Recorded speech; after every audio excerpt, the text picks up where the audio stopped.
الحمد للہ رب العالمین والصلاة والسلام علی رسول الکریم اما بعد فاعوذ باللہ من الشیطان الرجیم بسم اللہ الرحمن الرحیم وعن علی قال خرج عبدان الى رسول اللہ صلی اللہ علیہ وسلم یعنی یوم الحدیبیہ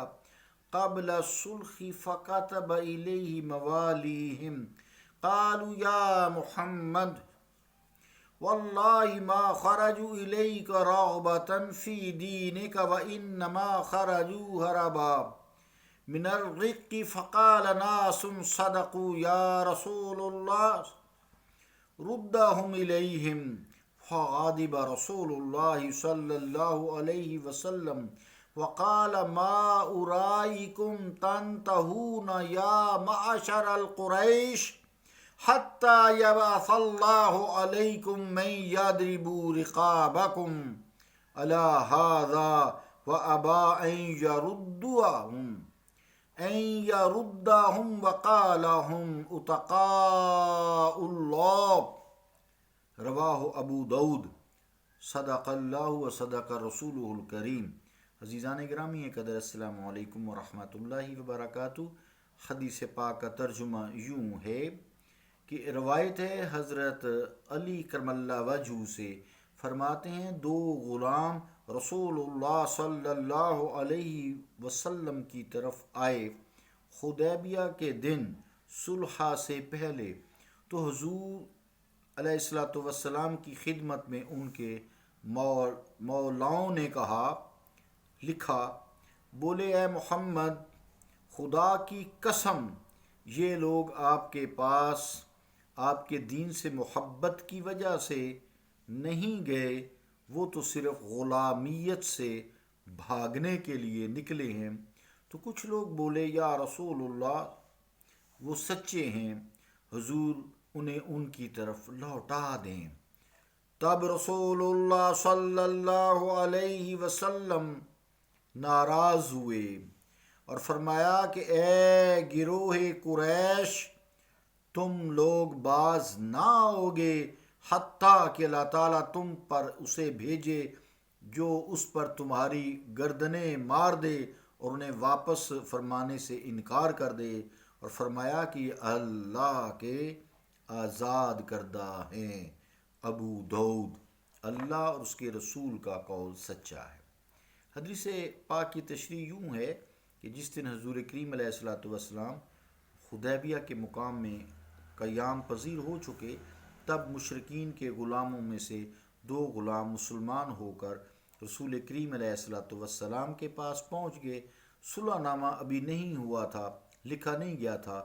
اس صلح نامہ میں ایک شرط یہ بھی تھی کہ جو کافر مسلمان ہو کر حضور صلی اللہ علیہ وآلہ وسلم کی خدمت اقدس میں حاضر ہو جائے اسے حضور واپس فرما دے، اور آپ نے منظور بھی فرمایا تھا۔ مگر چونکہ یہ دونوں اس تحریر کے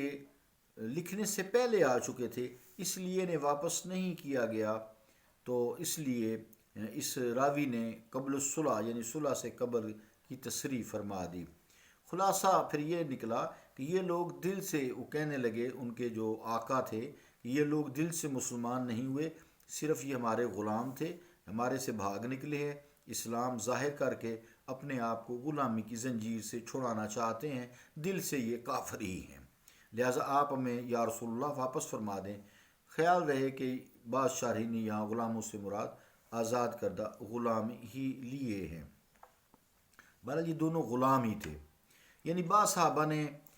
ان کا ظاہر حال دیکھا،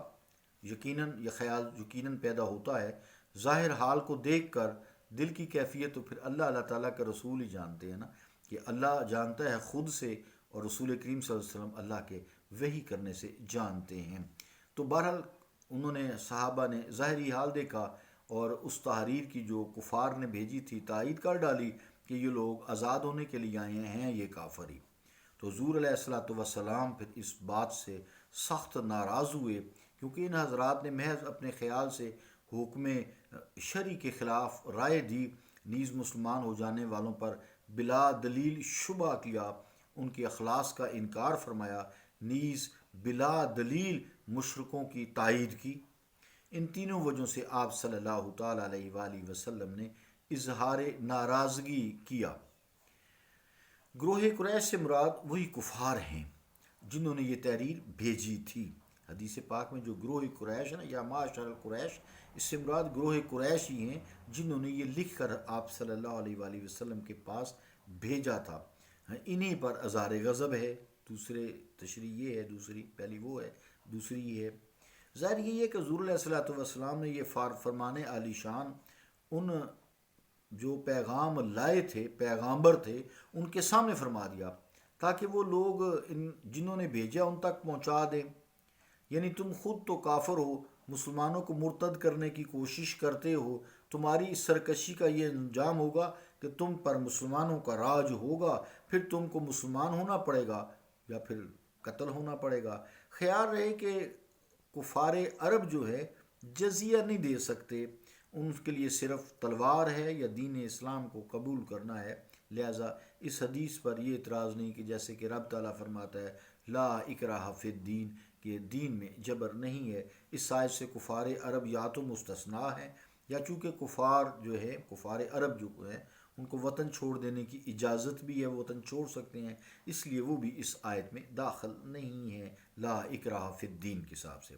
بعض شارحین نے یہ بھی فرمایا ہے کہ یہاں حاضہ سے اشارہ اس ظلم و تشدد یا مرتد کرنے کی کوشش کی طرف ہے، یعنی ایسا حاکم تم پر اللہ تعالیٰ مقرر کر دے گا جو تم کو اس ظلم کی سزا دے گا۔ اس صورت میں حدیث پاک بالکل صاف ہے اور واضح ہے۔ ایک بات یہ ہمیں اس حدیث پاک سے بھی معلوم ہوئی کہ اگر کافر مسلمان ہو کر دارالحرب سے دارالاسلام میں آ جائے، یعنی کفار کے مسلمان کو کفار کے ملک سے، یعنی کافروں کے ملک سے مسلم کنٹری میں یعنی اسلامک ملک میں آ جائے، تو بے شک وہ غلام ہے، ادھر آزاد ہوگا، آزاد ہوگا، وہ غلام نہیں رہے گا، غلامی سے اس کا چھٹکارا ہو جائے گا، جیسا کہ اس حدیث سے واضح ہے۔ یہ بھی معلوم ہوا کہ کسی کلمہ پڑھ لینے پر، جو کوئی شخص کلمہ پڑھ لے، کلمہ پڑھ لینے والے پر شرعی دلیل کے بغیر منافقت کا شبہ کرنا ہرگز جائز نہیں۔ اب یہ لفظ منافق عام بولا جاتا ہے، یہاں دیکھیں کتنی سختی ہے کہ صحابہ کرام سے کو آپ نے منع فرما دیا۔ ہاں اگر کوئی کسی میں علامات نفاق ہوں، منافق پکا کافر ہوتا ہے، کافر سے بھی بدتر ہوتا ہے۔ اب ویسے وہ اس کا دور نہیں رہے، حضور کریم علیہ الصلوۃ والسلام کے دور میں مدینہ طیبہ میں یہ لوگ ہوا کرتے تھے، تو ہاں ایسی اس میں اگر علامات ہیں، علامات پھر کفر ہیں، موجود ہیں، تو انہیں کافر یا منافق کہا جا سکتا ہے، اور ان پر جو ہے جو بھی احکامات ہیں اگر وہ اسلامک کنٹری میں ہیں وہ تو لاگو ہو سکتے ہیں۔ رب تعالیٰ نے مکہ کے منافقوں کو جھوٹا اور منافق فرمایا کہ ارشاد ہوا سورہ منافقون میں کہ اللہ یشہد ان المنافقین لکاذبون، کہ بے شک اللہ تعالیٰ گواہی دیتا ہے کہ بے شک یہ منافق جو ہیں، اللہ یشہد، اللہ گواہی دیتا ہے، ان المنافقین، کہ یہ جو منافق ہیں، لکاذبون، یہ جھوٹے ہیں۔ حضرات صحابہ نے منکرین زکوٰۃ پر جہاد کیا اور منکرین تقدیر کو کافر کہا، اگرچہ وہ کلمہ گو تھے، تو جو کو تقدیر کا منکر ہو وہ بھی اس حوالے سے جو ہے اس نے بنیادی دین اسلام کی جو